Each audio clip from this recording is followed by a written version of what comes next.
Ramiz Mehdiyev işində Əli Kərimli epizodu üzrə son ciddi detallar bəlli olub. Today Press TV xəbər verir ki, Ramiz Mehdiyevin dövlət hakimiyyətinin zoraki yolla ələ keçirilməsinə yönələn əməlləri ilə bağlı cinayət işi gedişində müxtəlif şəxslər, o cümlədən Əli Kərimli istintaqa cəlb olunub. Hazırda cinayət işi üzrə müxtəlif şəxslərin dindirildiyi bəllidir. Sorğulanmalardan məlum olur ki, ssenarisi Rusiyada yazılmış əsas şübhəli sövdələşmələr məhz 2012-2013-cü illərdə başlayıb. Ramiz Mehdiyevin yaxın dostu, Azərbaycana qarşı fəaliyyəti dəfələrlə ifşa olunsa belə müdafiə etdiyi Abbas Abbasov 2012-ci ildə Rusiyada hamının milyarderlər ittifaqı kimi tanıdığı Rusiya-Azərbaycan Təşkilatları İttifaqını yaradır. İbrus şirkətinin sahibi Rüstəm İbrahimbəyov isə Abbas Abbasovla birgə milyarderlər İttifaqının Koordinasiya Şurasının üzvü olur. Bundan dərhal sonra Rüstəm İbrahimbəyov missiyası üzrə Əli Kərimli, Cəmil Həsənli, Gültəkin Hacıbəylini başına yığıb milyarderlər İttifaqının kapitalı ətrafında Milli Şura yaradır. Əli Kərimli isə tənəzzül etmiş Azərbaycan Xalq Cəbhəsi partiyasını Rusiyada yaşayan Rüstəm İbrahimbəyovun yaratdığı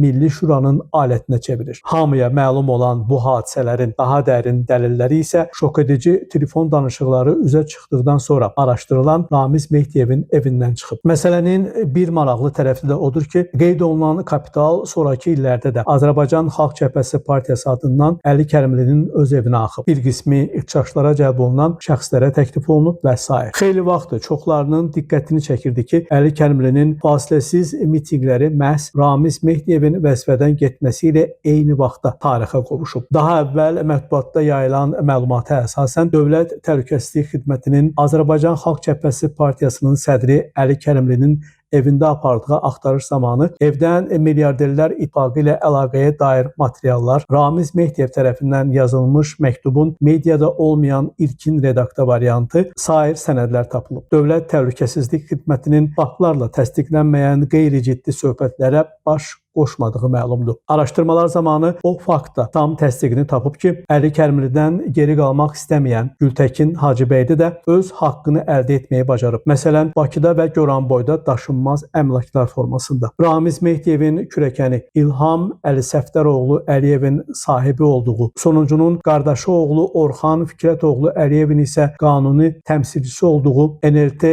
MMC tərəfindən inşa edilmiş Bakı şəhəri Nəsimi rayonu Dilarə Əliyeva küçəsi 251 A nömrəli 15 mərtəbəli binada Gültəkin Hacıbəyliyə gizli şəkildə 2 müasir mənzil hədiyyə edilib. Həmin mənzillərdən biri Gültəkin Hacıbəylinin atası Yunis Hacıyevin adındadır. Söhbət həmin ünvanda yerləşən 179,4 kvadrat metr sahəsi olan 183 nömrəli mənzildən gedir. Gültəkin Hacıbəyli sözü gedən mənzili hazırda yüksək məbləğə kirayə verib. Bəs Gültəkin Hacıbəylinin aylıq vəsaitləri haralardan gələcəkmiş ki? Həmin binanın 13-cü mərtəbəsində Gültəkin Hacıbəyliyə xüsusi xidmətlərinə görə Boz Kardinal tərəfindən bağışlanan digər mənzili isə Gültəkin Hacıbəylinin bacısı Aytən Hacıyevanın adına rəsmiləşdirilib. 178,18 kvadrat metr sahəsi olan 4 otaqlı mənzildə isə Gültəkin Hacıbəyli özü tək yaşayır. Qeyd olunanlar nə Ramiz Mehdiyev və ailəsi, nə də Gültəkin Hacıbəyli və ailəsi tərəfindən təqsib olunmur. Namiq Abbasov, Today Press TV.